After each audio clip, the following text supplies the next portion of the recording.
Okay, so let's start with chapter 2.3 on the Gaussian distribution.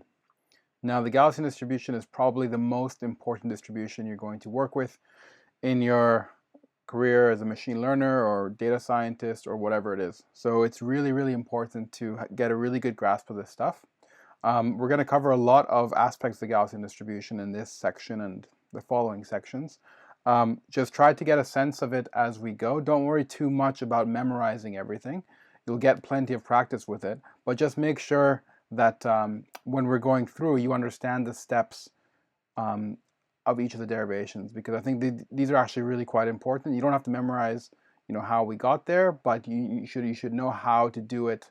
You should know how to follow along, so that later on in your work, when you figure out which bits you need the most, then it'll be much easier to memorize, and you'll be able to rederive them, etc. So it's kind of really, really important stuff to know about. You don't need to memorize everything, but really make sure you know how it was all derived, so that when you go through it, you kind of know what's going on, so that later on you can pick it up as you need it. Okie dokie. So yeah, widely used model for distribution of continuous variables. So we're talking about continuous variables now. In the case of a single variable, the Gaussian distribution can be written in this form. So you've probably seen this before. We've got a mean, a variance, and we say that the distribution of x given this mean and variance has this exponential form. So there is this, you subtract the mean from x, you square it, then you scale it by the standard deviation, by the variance. Okay, now of course most of the fun that we're going to have is going to be with the d-dimensional, the kind of the multivariate Gaussian distribution, and there it's kind of like it's a generalization of what we have here. So we've still got we've got a mean, but this is now a d-dimensional vector. And now we've got a covariance, and this is a d by d matrix, and we're going to talk about some of its properties in a minute.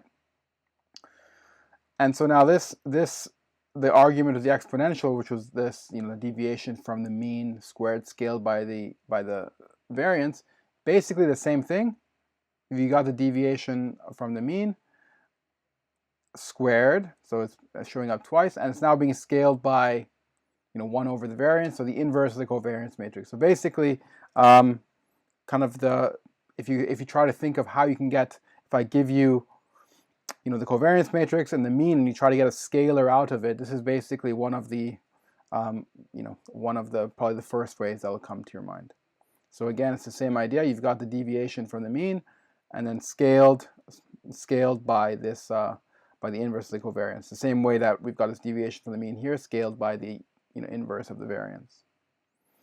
Then we've got the normalizing factors here. So just like before, we had 2 pi to the 1/2. Now we have 2 pi to the d/2. So this is one-dimensional. Now we're talking about a d-dimensional distribution. And instead of the variance getting taken to the square root, we have the determinant of the covariance being square rooted. So it's kind of like it's a kind of a generalization. If you think of this thing containing all the variances, well, you are in some sense taking the square root of them. Okay.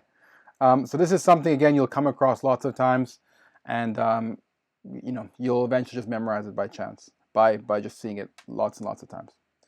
Okay.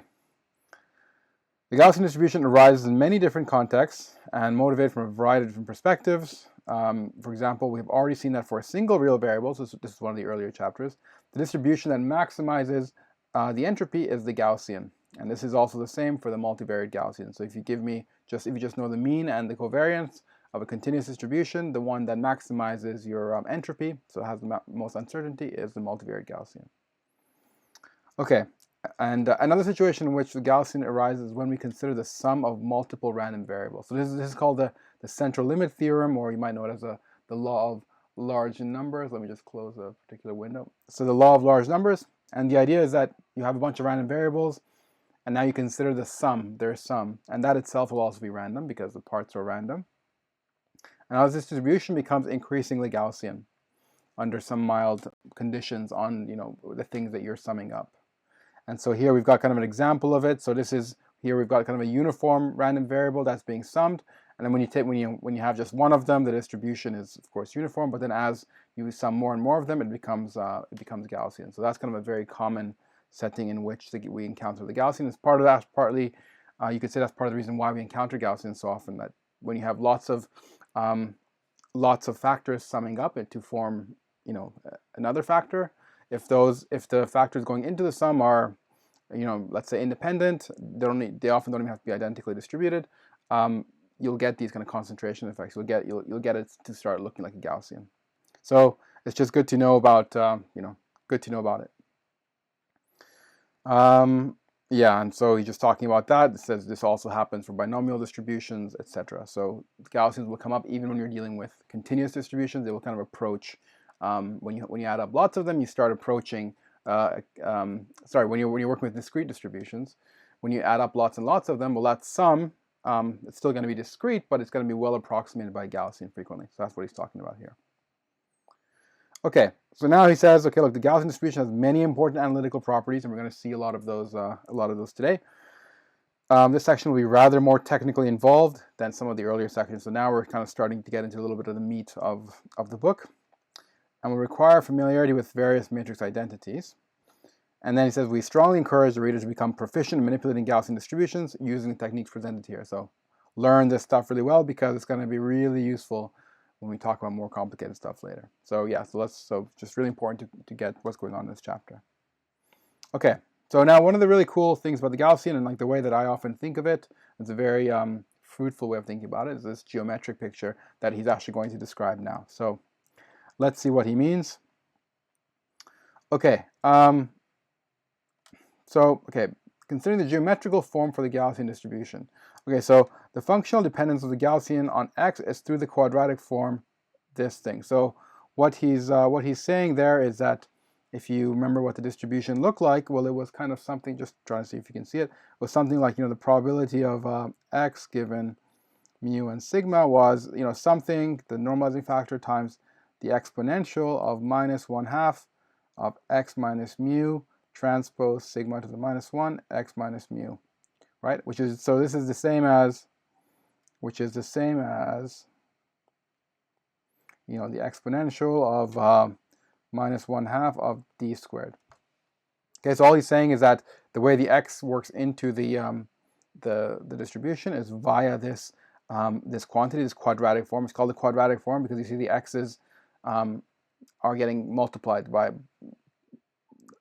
They're showing up essentially as a power of 2, scaled by this covariance matrix. So it's kind of a quadratic form. If that wasn't there or that wasn't there, it would be linear. There's 2 of them there, so that's quadratic form. Okay, and I said the quantity delta, so not delta squared, but the square root of this thing, it's called the Mahalanobis distance. And this is kind of a useful thing. I expect we'll see it later on in the book, which is a way of measuring distance that generalizes Euclidean distance. It allows you to essentially use different measuring tape in different directions. So you get to set up your own coordinate system and the different measuring tape in each direction. And that can be useful frequently. And it generalizes the Euclidean distance, because when the sigma thing is the identity, then you actually recover the Euclidean distance. So kind of a generalization of distance. Okay, now, but anyway, but why is he bringing all this up? We said, well, the quantity delta is called the Mahalanobis distance from mu to x, so from mu to x, and reduces to the Euclidean distance when sigma is the identity matrix.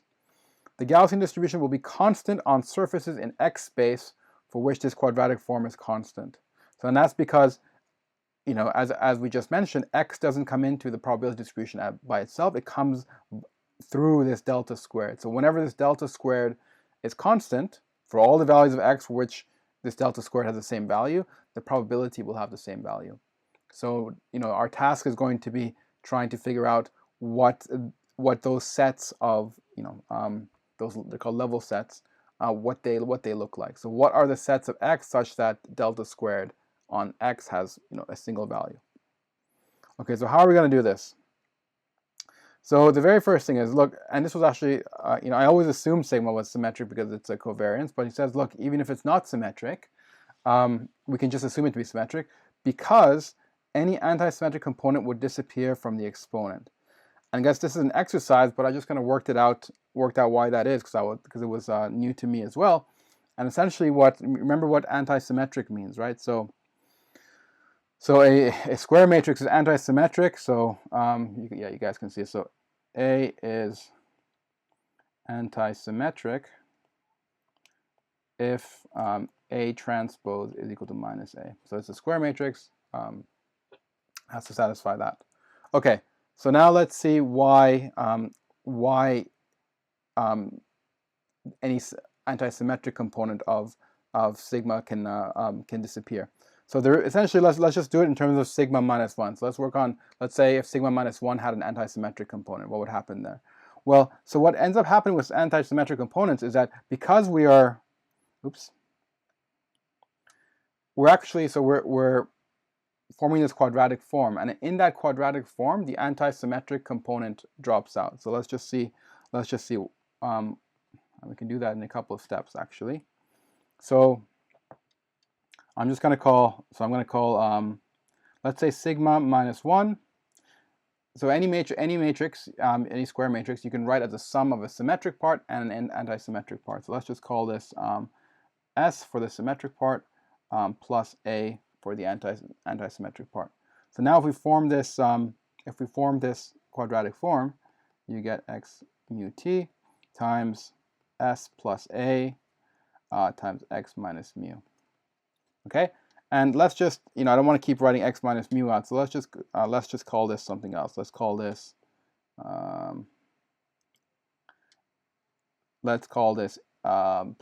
just y. So it's going to be y transpose y.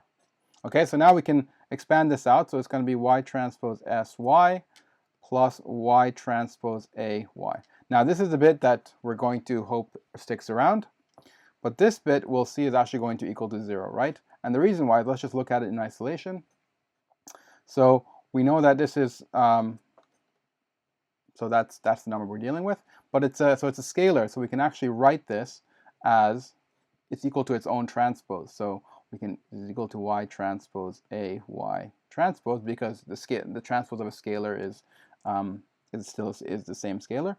So now this is going to equal to y transpose a transpose y, right? But now we've got this property that a transpose is equal to minus, so we've got this property, right? The antisymmetric property. So now this is going to equal to y transpose times minus a y, which is minus y transpose a y. And so now we've got y transpose a y is equal to minus y transpose a y, which therefore it means that y transpose a y must equal to 0. So that's how the antisymmetric component of sigma minus 1 drops out. So we can just keep the symmetric part. We can just assume that it's symmetric, because if we had an antisymmetric component in sigma minus 1, it would contribute nothing to the exponent. So I think that's what he's talking about. That's what he's talking about here.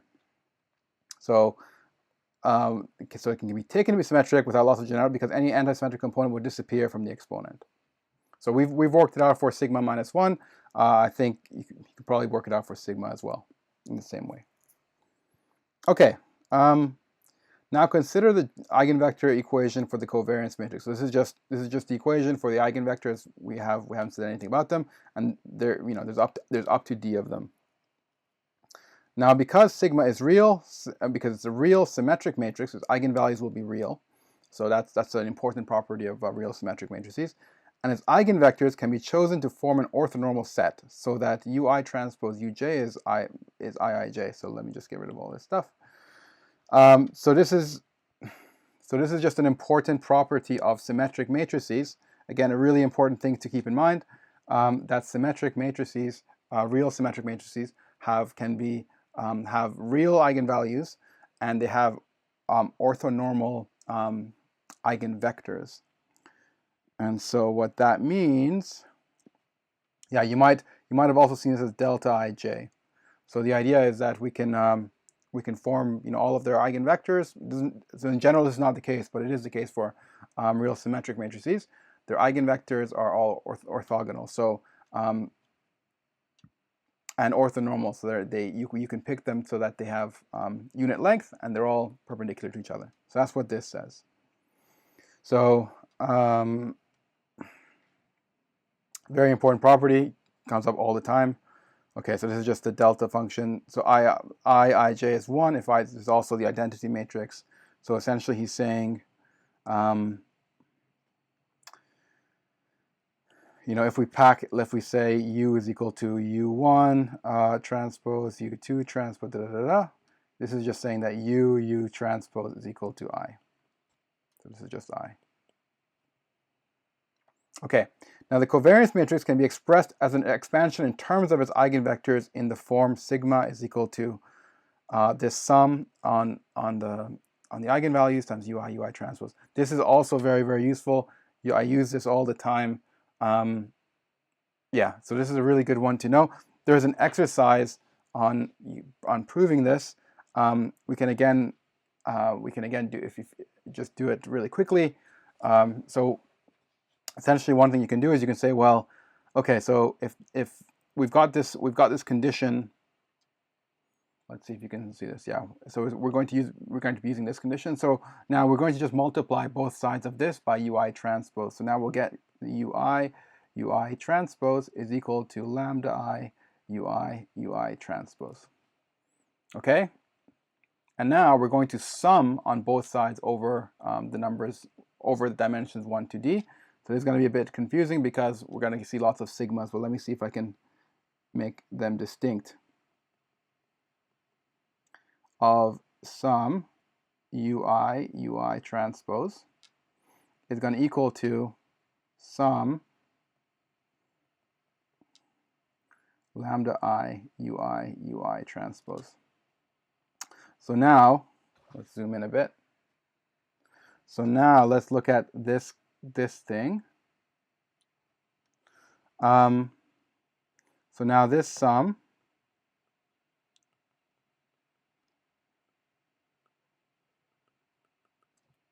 oh, sorry, you guys can't see that. Let me zoom out.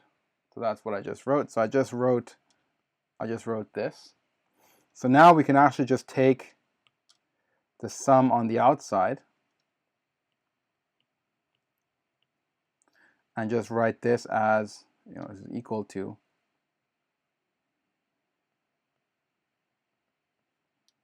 one to d of UI transpose.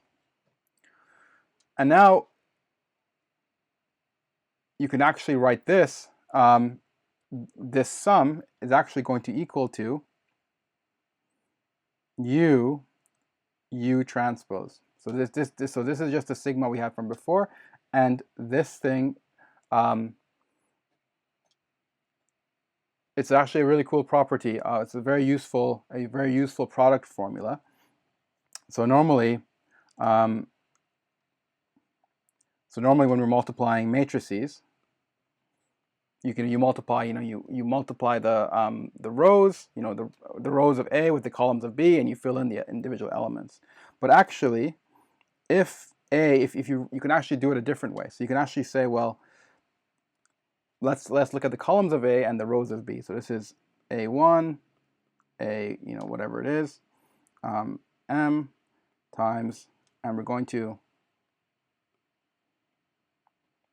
this is going to be B1 transpose all the way to Bn transpose.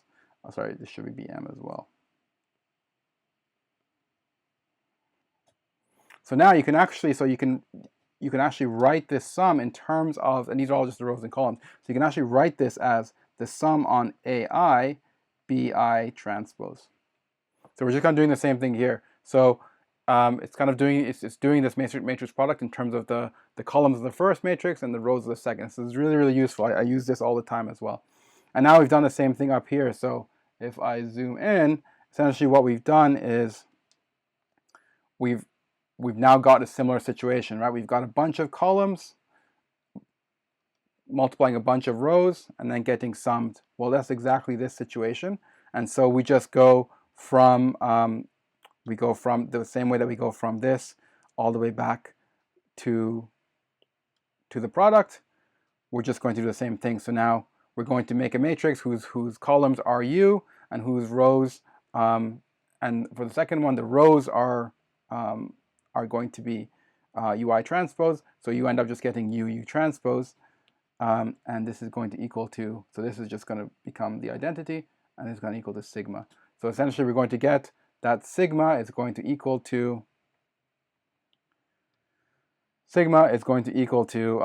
this sum representation.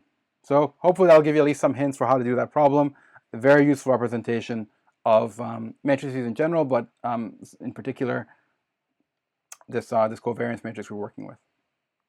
Okay, so now similarly, the inverse covariance matrix sigma minus 1 can be expressed as, look, it's the exact same thing, but now you're just scaling the eigenvalues, so you're just going 1 over the eigenvalues.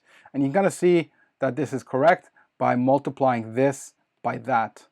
And you'll see that all the cross terms, so the ui's, when they multiply kind of a uj, they become 0 because all these eigenvectors are orthogonal. So all you'll end up with is the terms where ui is multiplying ui, and you'll have a lambda 1 on one side, lambda I on one side, and you'll need something to make that, multiply that by something so that the product becomes 1. Well, that is 1 over lambda I. So that's pretty useful. So this is gonna, these two things are really useful. Definitely remember them. Okay, so now we're just gonna take this thing and substitute it inside the quadratic form that we're talking about at the top. So inside this, and it turns out, you can show very quickly that you can actually write this in terms of, this is so the cool thing about it is now it's just the sum of these single values, yi squared over lambda I. So it's almost like we've kind of it's almost like we've, we had this sigma minus 1 happening, which was like making this product really complicated, but now if we essentially use this formulation of that covariance, then all of a sudden that delta squared has a simpler form. I'm going to see basically what that means. And now he says, look, what we've done here is we've defined this yi as the projection of those distances, x minus mu, onto each one of those eigenvectors. These eigenvectors are essentially forming a new coordinate system. So this is really important. This is a really important insight. That's a new coordinate system defined by the orthonormal vectors ui that are shifted and rotated, so shifted by mu and rotated with respect to the original xi coordinates. So forming the vector y, we have y is equal to u times x minus mu. In this particular case, he's put, he's going to say in a second, but u is equal to u1 transpose all the way to u d transpose. Okay, so these the new y coordinates are your projections onto these new axes. And that's what we have here. So you subtract mu from x, and then you project onto these axes, mu1 and mu2. Very cool. So where U is a matrix whose rows are given by UIT, it follows that U is an orthogonal matrix. We've from 2.46. Yeah, so you can just show that that's the case. So it has these very useful properties. So this is kind of what makes it extremely useful. That this is what kind of simplifies the calculation basically. That UUT is the identity. U is an orthogonal matrix.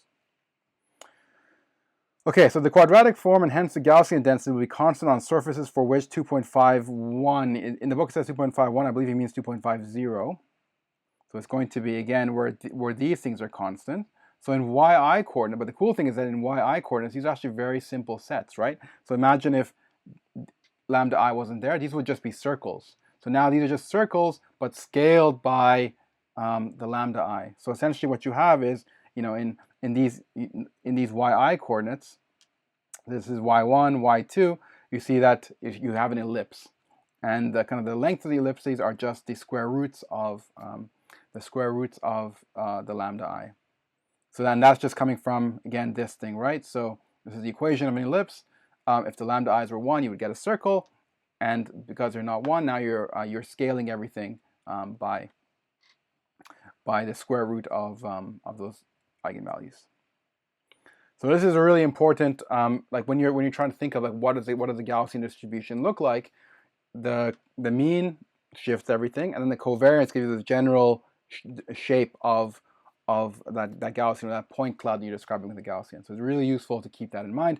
And the axes of the Gaussian are given by the eigenvalues, by the eigenvectors, and the lengths are given by the square root of the eigenvalues. Okay, let's continue. So for the Gaussian distribution to be well defined, it's necessary for all the eigenvalues lambda I of the covariance matrix to be strictly positive Otherwise, the distribution cannot be properly normalized. So basically, I think what he means here is that these lambda i's are the variances, and if any of them are going to be 0, well, then we had that normalizing term that was dividing by 1 over the variance raised to some power. Well, that's just going to give you it's just going to blow up basically.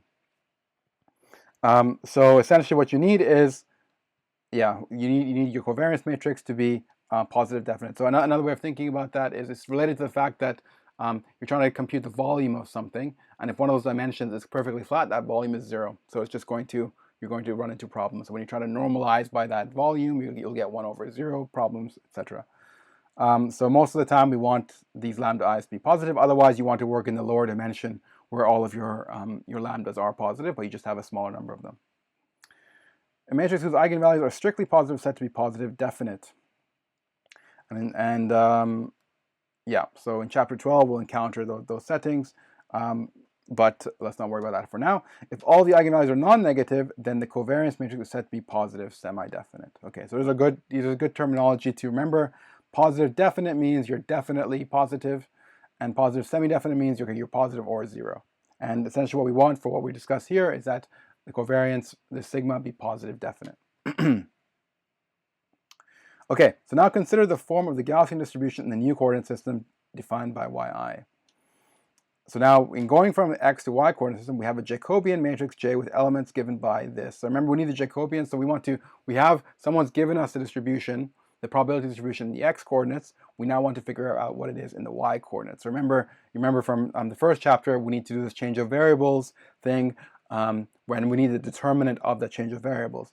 But in our particular case, all we're doing is we're just doing a rotation, right? So there's a shift and a rotation. So kind of intuitively, the probabilities shouldn't change, and that's exactly kind of what we see.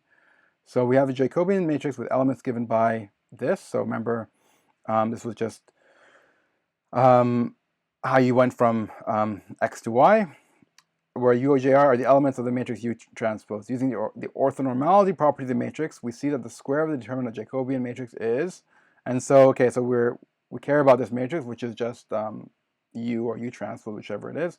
Now we take the determinant and we square it, so that's the determinant of U transpose squared.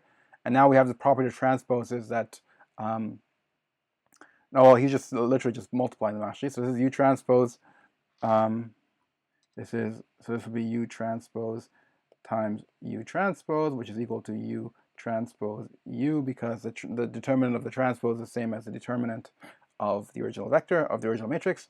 And now this is the property of transposes, that the transpose of a product is the product of the transposes, so he's just done that in reverse, and then you get the identity because this is orthonormal, and you get 1. So we've got the determinant of J squared is 1, therefore its determinant is 1. So that's one piece that we need, and then also the determinant sigma of the covariance matrix can be written as a product of its eigenvalues, and hence, and the reason for that is, so remember, and that goes back to that that really important decomposition we talked about. So remember, this is lambda I ui transpose, and depending on how you arrange your u's and lambdas, you can actually write this as U, so a big matrix of U with the columns being equal to ui, times lambda is going to be this times U transpose this, and this is a diagonal matrix that contains whose diagonals are this eigenvalues lambda I, and so now we just say, well,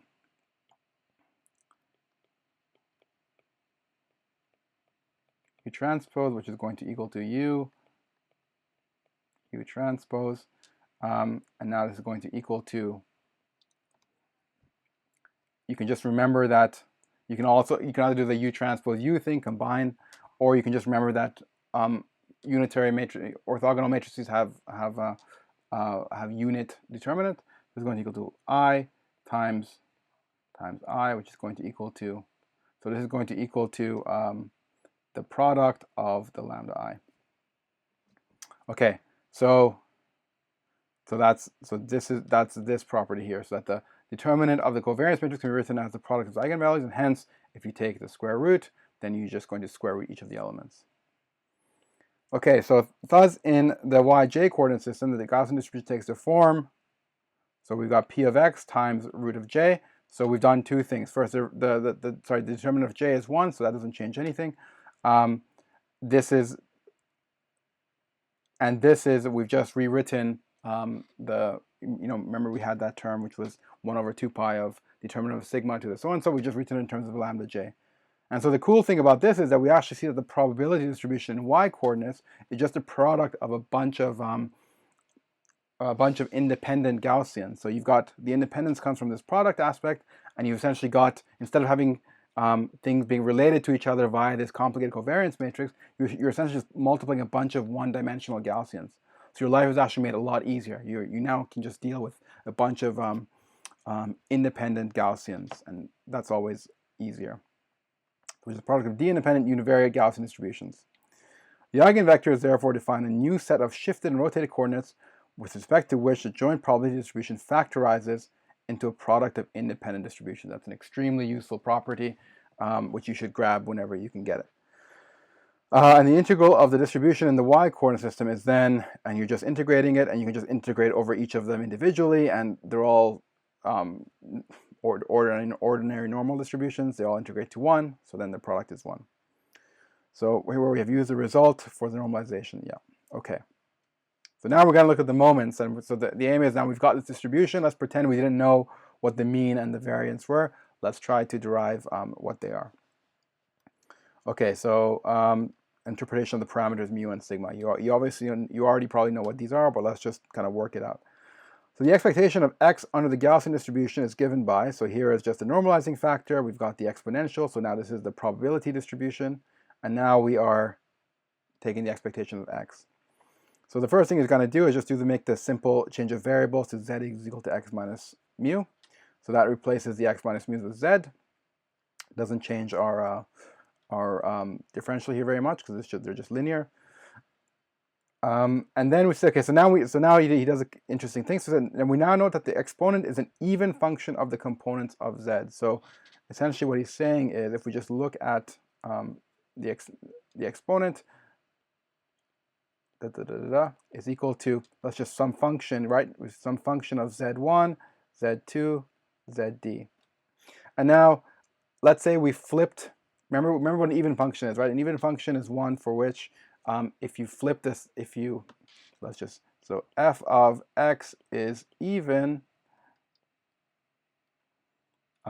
if f of x equals f of minus x, right? So and the canonical example of that is the quadratic distribution, right? So f of x is equal to f of minus x. And we see that the exponential, this particular exponential also has that property, right?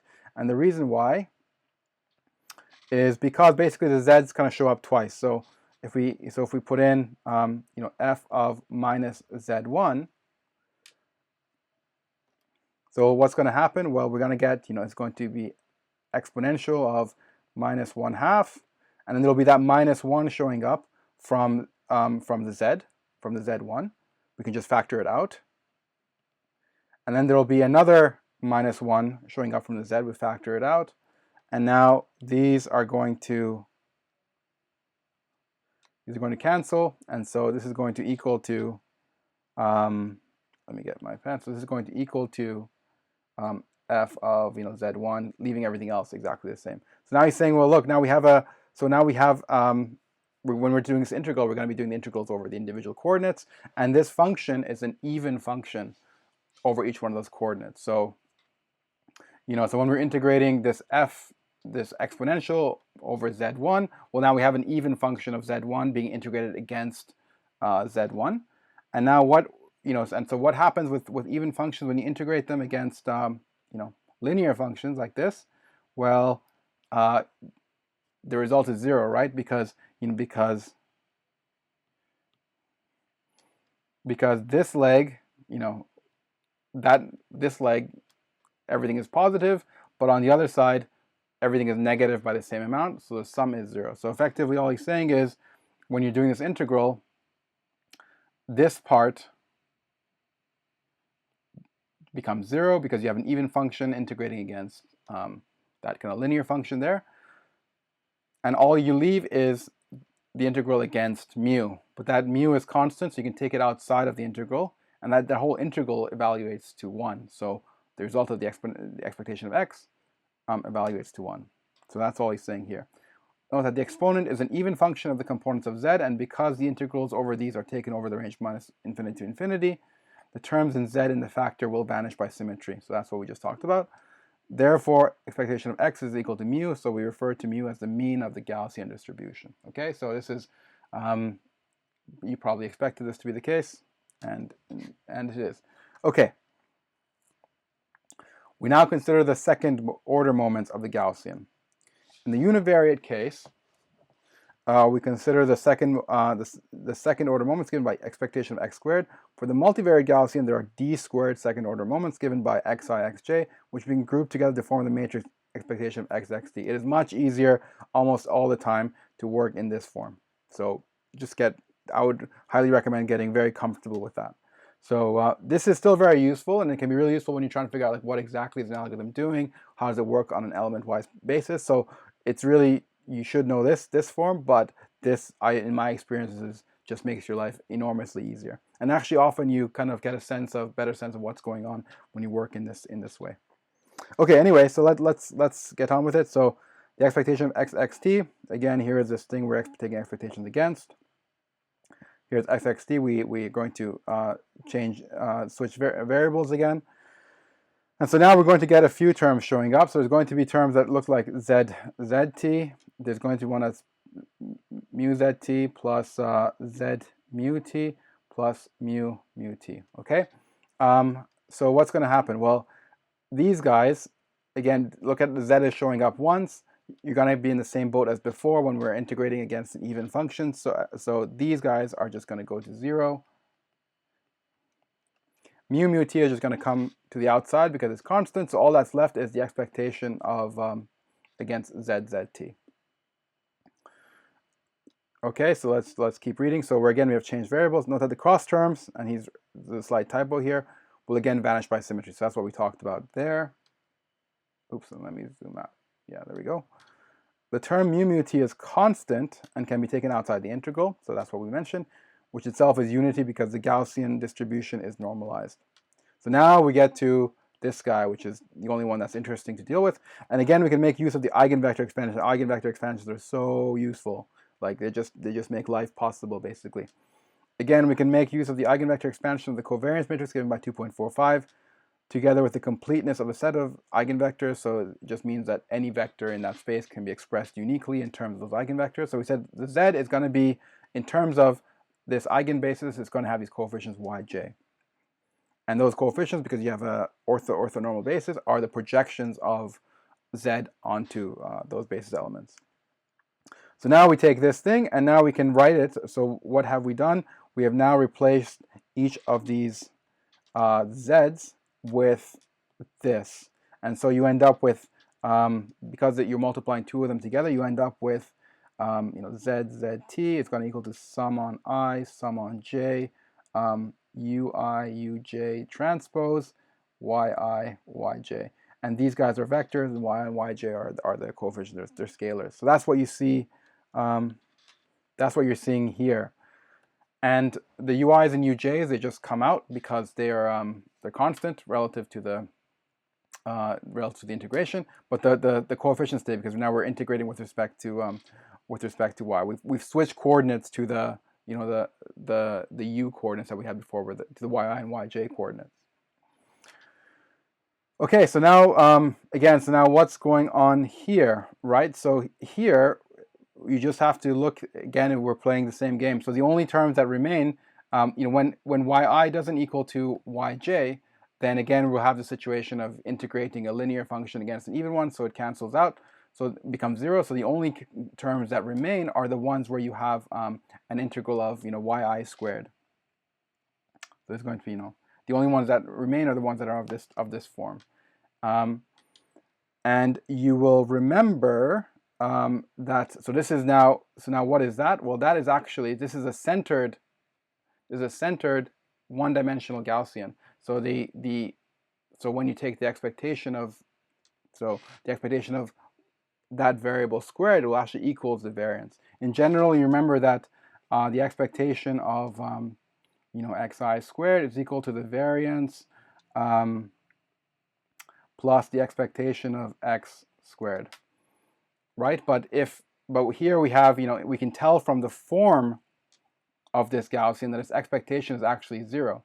So the expectation of that Gaussian squared is just going to be its variance, which is going to be for for each one of these i's, it's just going to be lambda I. So that's where the lambda I pops out. So what you end up getting is you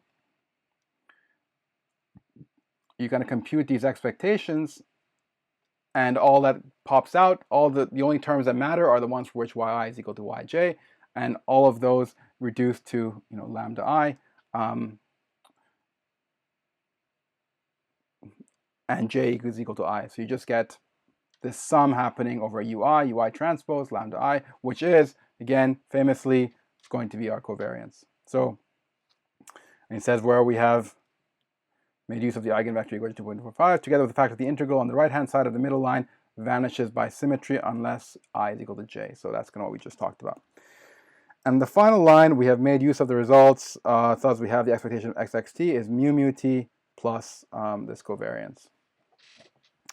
Okay, so I think, so that is that. Oh yeah, because this was the contribution of zzt, that's right, and we had this mu t hanging out. Okay, so essentially we said the expectation of xxt is equal to mu t plus sigma. Okay. For single random variables, so we're like, well, why do we care about that? Well, now for single random variables, we subtracted the mean before taking the second moments in order to define a variance. Similarly, in the multivariate case, it is again convenient to subtract off the mean, giving rise to the covariance of a random vector, x given by the expectation of x minus its mean times x minus its mean squared. And so if you kind of expand this out, you end up essentially getting that this covariance is actually given this property and this definition. You end up getting the covariance is this sigma thing that we've been working with the whole time and calling the covariance. So that's just how you get there. Okay, so we've just kind of gone through and figured out what we're given this distribution. We've kind of gone through and figured out directly how its means and its covariances. And I think part of the reason why he's doing this, like we given at the start what the mean and the covariance are, but I think he wants us to get very comfortable working with the Gaussian distribution and doing all of these manipulations. So I think that's why we went through these steps, and also kind of really trying to understand this geometric picture, which is extremely important. So this is really useful. It's really simple. It's a really simple idea, but it just makes problems so much easier and helps you think about them more clearly, because it allows you to essentially replace every kind of tilted, Gaussian. So the Gaussians are shifted by mu and tilted according to sigma minus 1. This allows you to shift them all to the origin and tilt them so that all these axes are aligned with the coordinate axes. So the rotations are gone, the shift is gone, and you can work with a bunch of independent Gaussians, which is essentially what we did. Which is essentially what we did. Where would you do it? For example, here. We had this complicated distribution. We just changed coordinates, and now we're dealing with a much easier Gaussian. So that's going to be really useful, really important for you to make sure you're comfortable with that. I mean, just working through these chapters will make you comfortable with it. That's how I became comfortable with it, just working through lots of these, like at work on the problems I was dealing with. But yeah, extremely useful.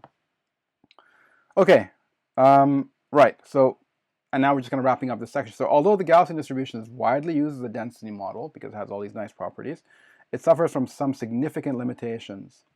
Okay, so here's one. So consider the number of free parameters in the distribution. A general symmetric covariance matrix will have d times d plus 1 over 2 independent parameters. And that's because it's symmetric. So it's not d squared, but you have the ones on the diagonal and then one of the off diagonal sides. And then there are another d independent parameters in mu, giving d squared parameters basically. And often you'll be working with these kind of very large, high dimensional problems. And when you do that, imagine if d is 100. Now you have, and that happens all the time. Now you have 10,000 parameters. That's a lot. And so you can try to address this by trying to work with kind of diagonal covariances. So suppose like this is a general covariance picture that he's got. This is kind of a general Gaussian. If you want to work with a diagonal covariance, you say, well, I'm just going to assume that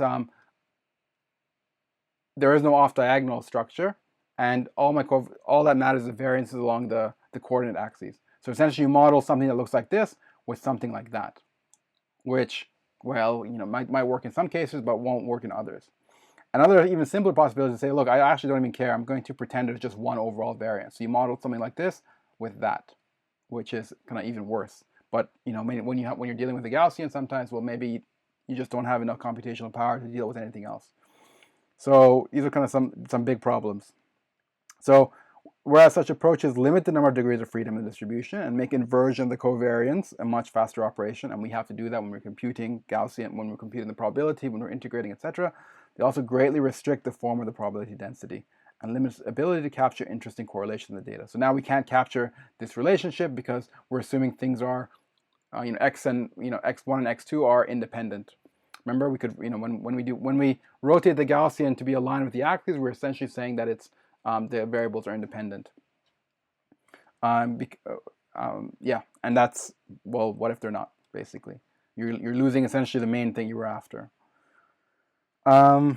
Yeah, and a further limitation is that it's intrinsically unimodal, so it only has one peak. It has exactly one peak. So it's unable to provide a good approximation to multimodal distributions. So therefore, the Gaussian distribution can be both too flexible, so you have all these parameters, but it's not something that's too many, but then at the same time, it's too limited. So you can only do kind of unimodal distributions. And so he says, well, in later chapters, we're going to use kind of hidden variables, etc., to kind of use Gaussians in kind of a more flexible way. So we'll kind of deal with that when we get there. So these, yeah, I think that's basically it. So yeah, so working with Gaussians, these high-dimensional Gaussians, can be problematic for these two reasons, but there are interesting workarounds that we're going to work with in chapters 8 and 13 by the looks of it. So good. So a bit of a longer section, but I think a really important one. I hope you learned some things there. Again, really important. Make sure you understand what's happening here. You don't have to memorize it, but make sure you kind of work through the derivations, because being able to work with these Gaussian distributions is going to be bread and butter for everything that we do. So really, really important. So hopefully that was useful and you learned something. As usual, just if there are any problems with what we discussed, or if you think I've made a mistake somewhere, please let me know. I'm always happy to fix those. Otherwise, I hope you enjoyed the video, and hopefully I'll see you next time when we talk about conditional Gaussian distributions. See you then.